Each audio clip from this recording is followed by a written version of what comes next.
Hey, what up there YouTube? Sammy here. I just want to show you guys the second part of this block heater and battery charger install I had mentioned in my last video on the Chevy C50 2-ton truck. This big honking thing, for those of you that aren't aware. Anyway, I'll just kind of recap what I decided to do here. I wanted to put a block heater and a battery charger in here, mainly battery charger because it doesn't get driven very often. That's this guy right here. Oops. Wire strippers. That's this guy right here. $30 unit at O'Reilly. Good little deal. It's got a really stumpy cable on it. And then here's the battery leads to go up to the battery.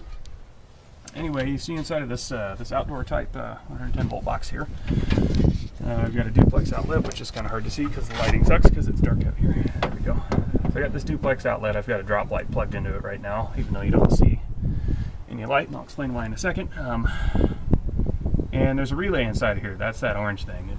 I didn't really stuff all this stuff in here, but the way this is set up, and I can't stick my fingers in here too much because this thing's off right now, but that top left-hand screw there, you see it's got two wires on it.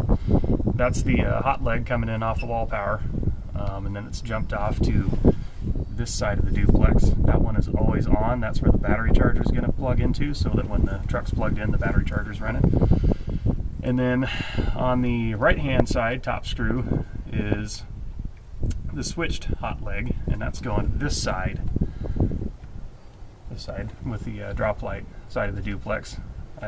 Like there's a little tab on these outlets you can break off and separate them. It's called a half hot. And then on the bottom there, you see two screws on the bottom. Kind of, sort of. It's kind of hard to see. There they are. The one on the left hand side is grounded just onto the ground screw with the 110 volt ground, and of course it's screwed to the truck, so we've got a good body ground going on there. Then on the right hand side there is a positive wire. It'll be hooked up to a switch under the dash, which is this guy here. The reason I have this set up like that is so I can just throw a switch on the dash to cut out the block heater when I'm not using it, rather than having to open up the hood and physically unplug it. I got that. There's the block heater plug right there. That guy right there, I installed him a few days ago, and boy, it was a bigger pain in the ass than I ever anticipated. But anyway, so essentially all that relay does is when you hook 12 volts up to the bottom of it, it turns on the top.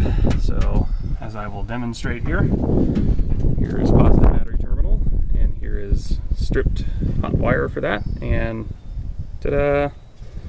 You give it power, and it turns on the 120 volt circuit.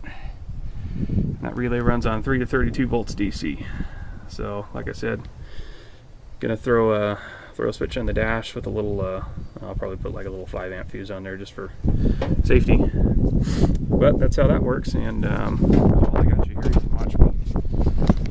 Let's see if I can reach and probe the other side of this duplex. Make sure it's working right.